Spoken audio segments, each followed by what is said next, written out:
Hello student, आज हम फिर से स्टार्ट करते हैं थर्ड एक्सरसाइज का ही एक सम क्या कहता है कि दो अंकों की संख्या के अंकों का योग इस संख्या का 9 गुना है और संख्या के अंकों को पलटने से बनी संख्या का 2 गुना है। सवाल समझते हैं। दो अंकों की संख्या, अब अंक जो होते हैं वो हमारे अंक चलते हैं दहाई और इकाई में। दहाई और इकाई में चलते हैं, अंक हमारे पास नहीं है। मैंने आपको पहले भी बताया था, जब कोई भी चीज़ हमें नहीं पता होती है तो हम उसमें x और y ही मान के चलते हैं। तो हम सबसे पहले स्टेप क्या लिखेंगे, माना इकाई का अंक हो जाएगा x और दहाई का अंक हो जाएगा y। जो हमारी उभयनिष्ठ संख्या बन के आएगी, जो वास्तविक संख्या बन के आएगी, वो संख्या क्या होगी आपको पता है। इकाई के अंक में तो 1 डिजिट चलती है, दहाई के अंक में चलती है हमारे पास 2 डिजिट, 10 हो जाएगा।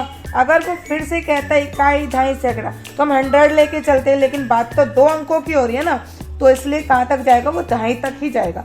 ये हमारी जो संख्या बन के आई है वो बन के आई उभयनिष्ठ संख्या। स्थिति फर्स्ट में क्या कहता है, दो अंकों की संख्या के अंकों का योग। मैंने लास्ट वीडियो में बताया था, जहाँ पे ये योग आता है वहाँ पे अब हम यूज करते हैं प्लस का। दो अंक क्या है, x और y।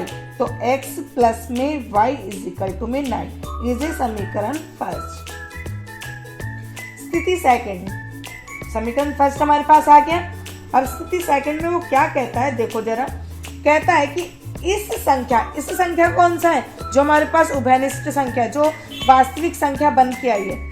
अंकों को पलटने पर, सबसे पहले हम पलटने वाली संख्या बनाते हैं। पलटने पर बनी संख्या या अंकों को पलटने पर बनी संख्या, इस जो हमारी वास्तविक संख्या उसके अंकों को पलट देते हैं। ये अंक क्या हो जाएगा, जो इकाई का है वो हमारा दहाई में चला जाएगा और जो दहाई में है वो इकाई में चला जाएगा। तो पलटने पर हमारे पास क्या हो गया, संख्या बन गई। स्थिति सेकंड में वो क्या कहता है, इस संख्या का 9 गुना, कौन सी, जो वास्तविक संख्या है उसका कितना, 9 गुना बन गया। संख्या के अंकों को पलटने पर बनी संख्या का 2 गुना। अब इस संख्या के हमने क्या करे, अंक पलटे तो उसका कितना है, उसके पास 2 गुना हो गया। अब हम इसको सॉल्व करेंगे। 9 को पहले 10 से मल्टीप्लाई करेंगे, साइन किसका है, प्लस का। फिर 9 को ही हम x से भी मल्टीप्लाई करेंगे, तो 9x इज इक्वल टू 2 को हम किससे करेंगे, 10 से, तो 20x। फिर 2 को ही y से करेंगे, साइन प्लस का है तो 2y।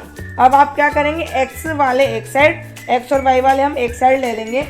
19x plus 9x minus 2y equal to 0। मैंने आपको बताया था प्लस माइनस प्लस भी माइनस होता है, लेकिन साइन उसका आता है जिसकी डिजिट ज्यादा होती है। अब यहाँ पे देखो, आप प्लस माइनस, लेकिन साइन किसका आएगा, माइनस का, क्योंकि साइन संख्या किसकी ज्यादा है, माइनस की। तो ये हमारे पास क्या हो जाएगा, 11x। क्लियर है, सॉरी यहाँ पे भी माइनस आएगा क्योंकि इक्वल टू के लेके आएंगे तो माइनस के हो जाएंगे।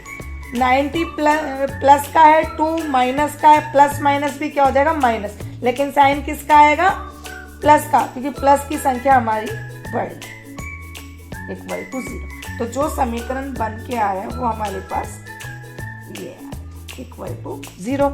अब हम क्या करेंगे, माइनस को बाहर कॉमन ले लेते हैं। तो माइनस को बाहर कॉमन लेंगे तो 11x minus 88y is equal to 0।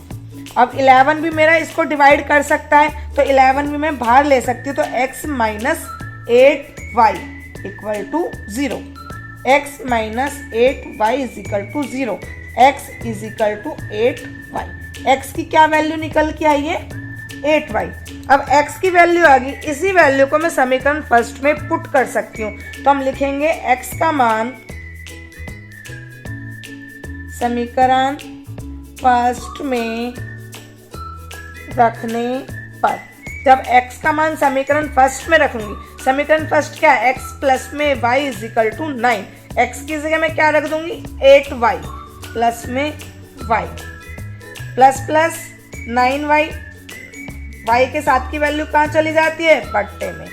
y की वैल्यू हमारे पास क्या आ गई, 1। y का मान समीकरण सेकंड में रखने पर, समीकरण सेकंड क्या है, x is equal to 8y। x की जगह क्या लिखेंगे, 8, y की जगह 1। x हमारा क्या निकल गया है, 8। जो हमारी वास्तविक संख्या बनेगी, क्या बन के आएगी वास्तविक संख्या, वास्तविक संख्या थी 10y प्लस में x। y की जगह तो हम 1 रखेंगे, 10 इंटू 1 प्लस में x की जगह 8, तो 10 प्लस में 8 इज इक्वल टू में 18। This some is solve. Thank you.